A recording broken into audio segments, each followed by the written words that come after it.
అమెరికాలో ప్రారంభమైన తొలి తెలుగు సంఘం తెలుగు సారస్వత సాంస్కృతిక సంఘం టీఎల్సీఏ న్యూయార్క్, న్యూజెర్సీ, కనెక్టికట్ రాష్ట్రాల్లో నివసిస్తున్న ప్రవాస తెలుగు వారిని ఏకతాటిపైకి తీసుకొస్తూ పలు సేవా కార్యక్రమాలు నిర్వహిస్తోంది. 55 సంవత్సరాల ఘన చరిత్ర కలిగిన టీఎల్సీఏలో బోర్డ్ ఆఫ్ ట్రస్టీస్గా చైర్మన్గా వి నాగేంద్ర గుప్తా బాధ్యతలు చేపట్టారు. టీఎల్సీఏలో 23 సంవత్సరాలకు పైగా ఎగ్జిక్యూటివ్ కమిటీ సభ్యుడిగా, అధ్యక్షుడిగా, జీవిత ట్రస్టీగా ఆయన సేవలందించారు. తనపై నమ్మకం ఉంచి ఈ బాధ్యతలిచ్చిన ప్రతి ఒక్కరికి ఆయన కృతజ్ఞతలు తెలిపారు. 55 సంవత్సరాలుగా టీఎల్సీఏ తెలుగు భాష, సాహిత్యం మరియు సంస్కృతికి ఒక మార్గదర్శకంగా నిలుస్తుంది అన్నారు. ఈ సందర్భంగా సంస్థ ఆధ్వర్యంలో నిర్వహించిన సంక్రాంతి, రిపబ్లిక్ డే వేడుకలకి విశేష స్పందన వచ్చింది అన్నారు. ఈ వేడుకల్లో భాగంగా బీఓటీ చైర్మన్ గా బాధ్యతలు చేపట్టిన నాగేంద్ర గుప్తాని పలువురు అభినందించారు. ఇక వేదికపై Telangana American Telugu association TTA వ్యవస్థాపక చైర్మన్ డాక్టర్ పైల మల్లారెడ్డి చేతుల మీదుగా నాగేంద్ర గుప్తాని సన్మానించి సత్కరించారు. ఇక బోర్డ్ ఆఫ్ ట్రస్టీగా, సెక్రటరీగా బాధ్యతలు చేపట్టిన తిరుమలరావు తిపిర్నేనితో పాటు నూతన కార్యవర్గాన్ని పలువురు అభినందించారు. ఈ సందర్భంగా సంస్థ తరపున చేపడుతున్న పలు కార్యక్రమాలను తిరుమలరావు వివరించారు. హలో, అందరికీ నమస్కారం.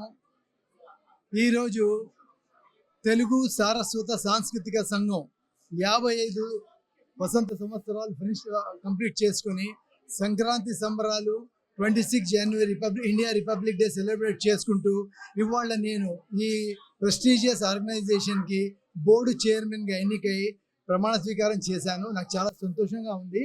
మా న్యూయార్క్ తెలుగు సభ్యులందరూ వాళ్ళ పిల్లల పర్ఫార్మెన్స్ చూస్తే మనకు ఇండియా నుంచి యాక్చువల్లీ యాక్టర్స్, పర్ఫార్మర్స్ అక్కర్లేదు. అంత చక్కగా వాళ్ళ నృత్యాలు, కల్చర్, లిటరీ ప్రోగ్రామ్ చాలా బాగా చేస్తున్నారు. సో అందరినీ అభినందిస్తూ మనస్ఫూర్తిగా కృతజ్ఞతలు అందజేస్తున్నాను. తెలుగు సోదరులందరికీ వందనాలు. నా పేరు తిపిర్నేని తిరుమలరావు.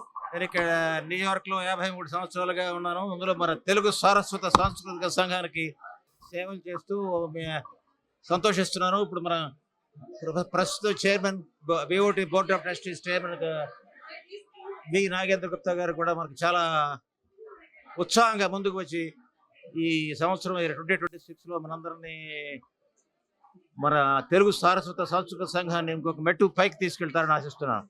మనం తెలుగు భవనం కింద మన టీఎల్సీఏకి ఒక తెలుగు భవనాన్ని 2 ఏళ్ళ సంవత్సరం కిందనే కొన్నాం. దాన్ని ఇంకా ఇంప్రూవ్ చేయాల్సిన అవసరం ఉంది. దానికి ఇంకా డొనేషన్స్ కావాలి. నేను కొద్దిగా ఇచ్చాను, సో $250,000. బట్ ఇంకా మనకి సుమారుగా ఒక 2 మిలియన్లు ఉంటే దాన్ని మంచి ఆడిటోరియం కింద చేయొచ్చు. దాని గురించి మనం ప్రయత్నం చేస్తున్నాం. మన న్యూయార్క్ ఏరియాలో ఉన్న తెలుగు మంత్రులు, మన టీఎల్సీఏ సభ్యులంతా కూడా ముందుకు వచ్చి సహకారాన్ని, సపోర్ట్ని అందించాలని చెప్పి ప్రార్థిస్తున్నాను.